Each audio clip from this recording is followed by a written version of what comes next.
लोकसभा चुनाव 2024 के मद्देनजर अब सियासी दांव पेच खुलकर चलने लगे।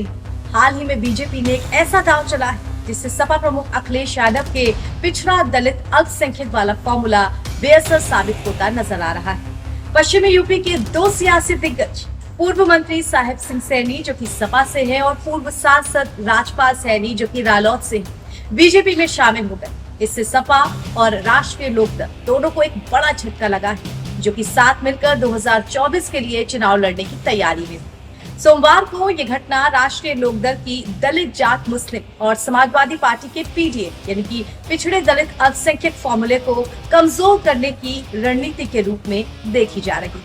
असल में सोमवार को बीजेपी में शामिल होने वाले अधिकांश नेता ओबीसी वर्ग से आते हैं। इससे पहले सुहेल देव भारतीय समाज पार्टी यानी कि सुभाषपा के प्रमुख ओम प्रकाश राजभर भी बीजेपी में शामिल हो चुके हैं। वहीं पूर्व मंत्री और एसपी के विधायक दारा सिंह चौहान ने भी बीजेपी का दामन थामा है। ये दोनों ही अति पिछड़ा वर्ग यानी कि ओबीसी के बड़े नेता हैं। इतना ही नहीं, मंगलवार को यूपी की योगी आदित्यनाथ सरकार ने राजभर जाति को अनुसूचित जनजाति में शामिल करने का प्रस्ताव भी केंद्र को भेजा है। जाहिर है, इससे राजभर समुदाय के अलावा यूपी का पिछड़ा वर्ग उसमें एक संदेश जा रहा है कि अगर वो बीजेपी के साथ मिलकर चुनाव लड़ेंगे तो इसमें उनका ही भला होगा। इसके अलावा कुछ और भी बड़े चेहरे हैं जो बीजेपी के साथ आगे जुड़ सकते हैं। आगे आने वाले वक्त में ऐसी उम्मीद जताई जा रही। चर्चा है कि अभी कुछ और बड़े नेता बीजेपी के साथ आएंगे। ऐसा इसलिए भी है क्योंकि हाल ही में हुए विधानसभा चुनाव के बाद बीजेपी का जोर वेस्ट यूपी में पिछड़े समुदाय को ज्यादा से ज्यादा अपने साथ समेटने पर। इसी दिशा में पिछड़े नेताओं को जोड़ने की एक मुहिम सी चल रही। संकेत है कि जल्द ही कुछ बड़े और लोकप्रिय चेहरे बीजेपी से जुड़ेंगे। इसमें सहारनपुर के धर्म सिंह सैनी का नाम प्रमुख है। क्या है अखिलेश यादव का पीडीए?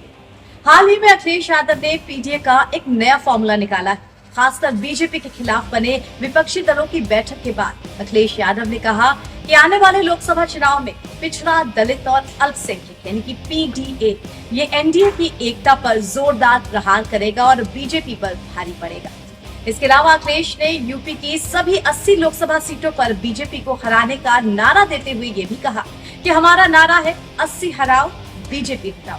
इसीलिए 2024 में पीडीए पिछड़ा दलित और अल्पसंख्यक इनकी एकता करके अखिलेश यादव कोशिश कर रहे हैं कि ज्यादा से ज्यादा बीजेपी या यूं कहे कि बीजेपी के तमाम जो गठबंधन के दल हैं जो मिलकर एनडीए बनाते हैं उन पर भारी पड़ा जाए। क्यों है अखिलेश को इतनी उम्मीदें? तो आंकड़ों पर भी एक नजर डाल लेते हैं। देखा जाए तो यूपी में ओबीसी की आबादी करीब 41% यानी कि 41%। इनमें से करीब 10% यादव जाति से आते हैं। यूपी की दलित आबादी करीब 21%। इसके अलावा अल्पसंख्यक मुस्लिम आबादी करीब 20%। तो कुल मिलाकर यूपी की करीब 82% आबादी पिछड़ा दलित और अल्पसंख्यक में आती। और अखिलेश यादव इसी बड़े परसेंटेज को समेटने की कोशिश कर रहे हैं। अखिलेश यादव जानते हैं कि पिछड़ों में केवल यादवों और मुसलमानों को लेकर वो सत्ता में नहीं आ सकते, उन्हें दलितों के भी वोट चाहिए। लेकिन साल 2019 में बसपा के साथ गठबंधन के बावजूद सपा को दलित वोट नहीं मिल पाए। बीजेपी की नजर भी गैर यादव पिछड़ी जातियों पर है। मुस्लिम वोटों में वो पसमानदा मुस्लिमों पर ज्यादा फोकस कर रही, उनके फेवर में पूरा जोर लगा रही।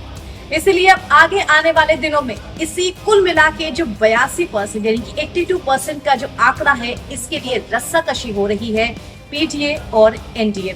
जोर आजमाइश गजब की है।